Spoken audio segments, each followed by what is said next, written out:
सबों को जय मसीह की। इस वक्त में भी स्वर्गीय महिमा की ओर इस चैनल के द्वारा आप सबों से मिलने से मैं जरूर आनंदित हूं। आप और हम एक बात को याद रखने की जरूरत है, जरूर जो है कोरोना का लहर ज्यादा फैलने का कारण हमें बहुत सावधानी के साथ रहना भी बहुत ही अनिवार्य है। इस बातों को भूलना नहीं है। शायद आप सोचते होंगे भैया क्या हो गया, मास्क पहन के बैठे हैं। ये हमारे लिए आजकल बहुत जरूरी हो गया। जब हम इसको पहनते हैं अपने को और औरों की सुरक्षा भी इसमें है। इस बातों को भूलना नहीं है। आप जहां कहीं बाहर निकलते हैं उस वक्त में हम इस मास्क को जरूर पहन के जाएंगे। इसको निकालना ही नहीं है, क्योंकि कोरोना के चलते कई एक लोग मर रहे हैं। इसलिए हमें इसको सही ढंग से पहनने की जरूरत है। मुंह और इस नाक अच्छा से बंद है कि नहीं, इस बातों को ध्यान में रखने की जरूरत है। और साथ ही साथ हमारे हाथों को जब कभी आप बाहर जाके आते हैं उस समय में आते ही आप अपने हाथ को अच्छा से साबुन लगा करके अच्छा से धोने की जरूरत है। जो डॉक्टरों का सलाह है, साबुन लगा करके हमें शुद्ध करना है, साफ करना है और साथ ही साथ पूरा अच्छा से साफ करना है। और दोनों हाथों से इस प्रकार जो अंगुलियों के बीच में जो जगह है उसको अच्छा से साफ करने के लिए कहा जाता है। और हाथों को बढ़िया से रगड़ रगड़ करके उसको धोने का जरूरत है। इस प्रकार आपको दुकानों में सैनिटाइजर मिल सकता है। आप उसको खरीद के आप उसको बार बार जो है अपने हाथ में लगा करके दोनों हाथ को अच्छा से उसी के द्वारा आप साफ करके रखने की जरूरत है। आप इस बातों को भूलना नहीं है। ये बातें आपके लिए, आपके बच्चों के लिए सुरक्षा का कारण है। इसलिए इस बातों को ध्यान पूर्वक रोज करने के लिए, सुरक्षित रखने के लिए अपने को कोशिश करने के लिए भूलिएगा नहीं। सबों को जय मसीह की। एक और बात, परमेश्वर के वचन से कुछ बातों को हम दे करके प्रार्थना करेंगे, परमेश्वर हमें सहायता करने पाए। आपका मेरा परमेश्वर वो सर्वशक्तिमान परमेश्वर है। आपका मेरा परमेश्वर हमें छुड़ाने वाला परमेश्वर है। आज का मुद्दा यह है, छुड़ाने वाला परमेश्वर, हमारे हर परिस्थिति को जानने वाला, हमारे विचारों को वो जांचने वाला। आपका मेरा परमेश्वर हमारे सारे बातों को जानता है। आपका आज किस प्रकार आपके परिस्थिति है उन बातों को अच्छा से जान करके आपके लिए कार्य करने के लिए एक सुंदर परमेश्वर को आप और हम पाए हैं। इसलिए हमें हमेशा धन्यवादित रहने की जरूरत है। इस बातों को भूलना नहीं है। इस वक्त में भी परमेश्वर के वचन से कुछ बातों को आपके लिए कह करके प्रार्थना करने के लिए मैं चाहूंगा। लूका रचित समाचार 8वें अध्याय 43वें वचन से लेकर नीचे के कुछ भाग में इस प्रकार की बातों को हम देख सकते हैं। एक स्त्री थी, उसका 12 साल से लहू बहने का बीमारी थी। कई दिनों से, कई सालों से वो परेशान, कई डॉक्टरों के पास गई, अपने सारे संपत्ति को उसने खोया, डॉक्टरों को बेच बेच करके दी, लेकिन कोई उसको चंगा नहीं कर पाया। उस स्त्री निराशापन के साथ आखिरी में यीशु के पास आ रही है।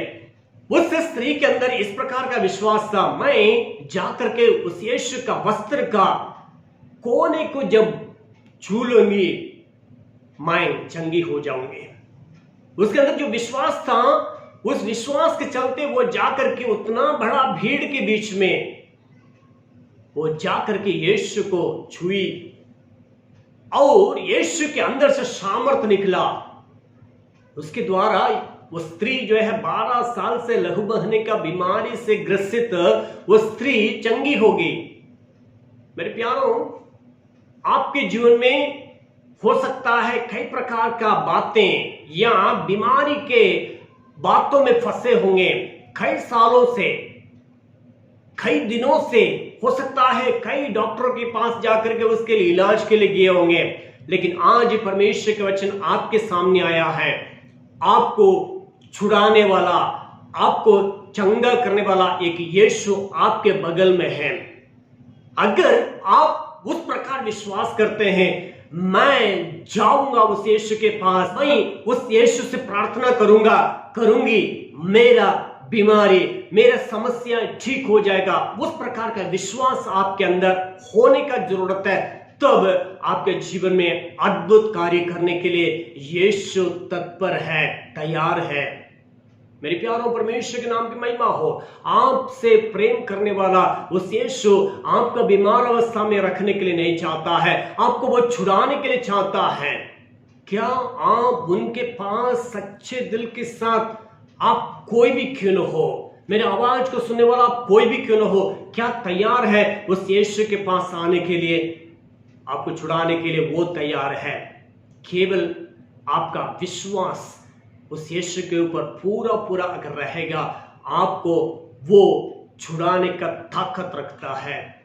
मेरे प्यारों, इस प्रकार का घटना को, कई बातों को आपके लिए मैं कह सकता हूं, लेकिन एक बात को याद रखिएगा, यीशु के ऊपर उसने विश्वास किए। यहां इस प्रकार लिखा है, उस 47वें वचन का आखिरी लाइनों में इस प्रकार हम देख सकते हैं, बेटी तेरा विश्वास ने तुझे चंगा किया है, कुशल से चली जाओ। उसका विश्वास को देख करके यीशु मसीह ने चंगा किया। क्या आप विश्वास करने के लिए तैयार है? यीशु मसीह आपको चंगा करने के लिए तैयार है। प्यारों, यीशु मसीह आपको छुड़ाने वाला यीशु है, ना केवल आपको बीमारी से छुड़ाने वाला है। एक और वचन को हम आपके लिए दिखाने के लिए मैं चाहूंगा, ध्यान से आप उस बातों को और गौर करने के लिए, ध्यान करने के लिए आपसे मैं आग्रह करता हूं। दूसरा राजाओं की पुस्तक 4 अध्याय उसके पहले पद से लेकर अगर आप देखेंगे, वहां एक विधवा स्त्री के बारे में देखते हैं। उस विधवा स्त्री एलीशा के पास आकर के गिड़गिड़ा रही है, वो विनती कर रही है, वो कहती है तेरे दास मेरे पति मर गया।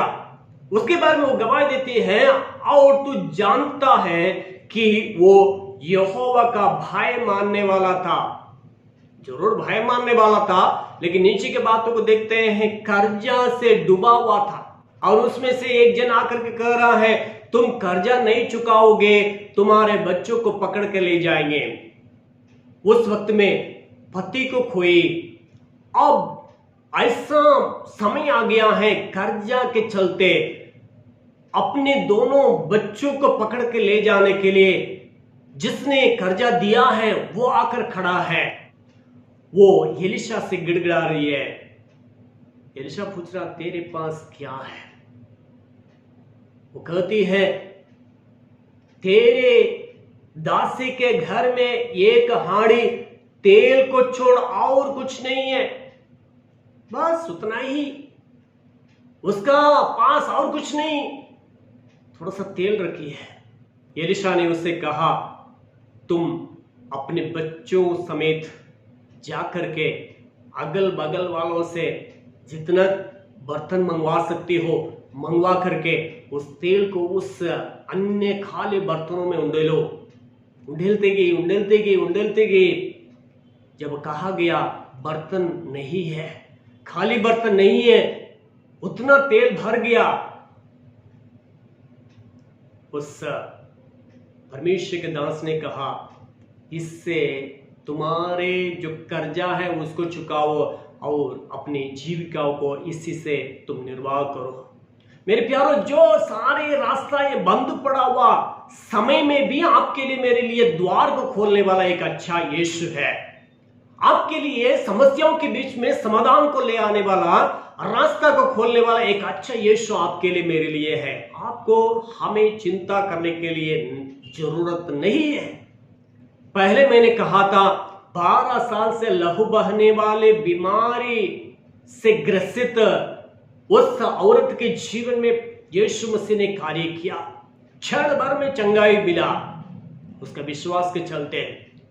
इस व्यक्ति का जीवन में देखते हैं उसका पति के बारे में बाइबल बतलाती है, वो स्वयं गवाही देती है कि वो यहोवा का भय मानने वाला था। वो विश्वास रखी, लेकिन ये परमेश्वर का भय मानने वाला था, इसलिए परमेश्वर के बातों को, वहां परमेश्वर का अद्भुत कार्य को देख पाए। आप विश्वास करने वाले हैं, आप विश्वास करने के लिए तैयार हैं, परमेश्वर के भय मानने के लिए आप तैयार हैं, आपके अंदर परमेश्वर का भय पाया जाता है, आपके लिए वो यीशु कभी कार्य किए बिना नहीं रहता है। क्या विश्वास करते हैं?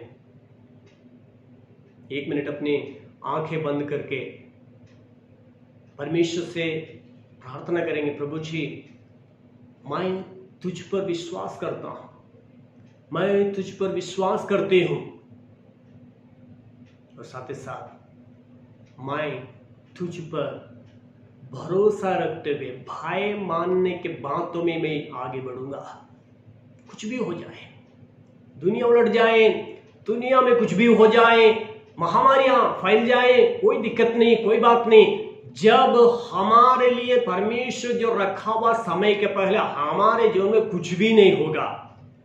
अगर परमेश्वर हमारे जीवन में होने देता है, परमेश्वर के धन्यवाद। मैं बार बार एक बात को कहता हूं, आपको याद दिलाता हूं, यहां रहेंगे परमेश्वर को धन्यवाद देंगे, वहां जाएंगे हम परमेश्वर को ही धन्यवाद देते रहेंगे, कोई फर्क नहीं पड़ता। यहां रहेंगे उनका नाम लेंगे, वहां रहेंगे उनका नाम लेंगे, लेकिन उसके पहले, समय के पहले हमें नहीं जाना है। इसलिए मैंने पहले ही कहा था, मास्क पहनना, हाथ को साफ सुथरा रखना, इस तमाम बातें हैं। क्या हम विश्वास करने के लिए तैयार है? भक्ति के साथ, भय भक्ति के साथ जीवन को निर्वाह करने के लिए आप और हम तैयार होते हैं। आपके लिए वो यीशु कार्य करने के लिए सामर्थ्य है। आंखें बंद करेंगे, प्रार्थना करेंगे। अनुग्रहकारी महान परमेश्वर, समय के निमित्त धन्यवाद देते हैं। इस महामारी के बीच में भी हमें अभी तक सुरक्षित रखा, तो धन्यवाद हो। हमारा सुनने वाला हर एक लोगों को तो आशीष दे, विश्वास को मजबूत कर, और साथ ही साथ भय भक्ति में आगे बढ़ते रहने के लिए तो सहायता कर। हमारे प्रति ख्याल करने वाला परमेश्वर है, हमारे सारे जरूरतों को पूरा करने वाला परमेश्वर है। धन्यवाद देते हैं, आगे भी तू ही अगुवाई कर। यीशु के नाम से मांगते हैं, सुन और ग्रहण कर। आमीन। धन्यवाद। प्रभु आपको आशीष दें।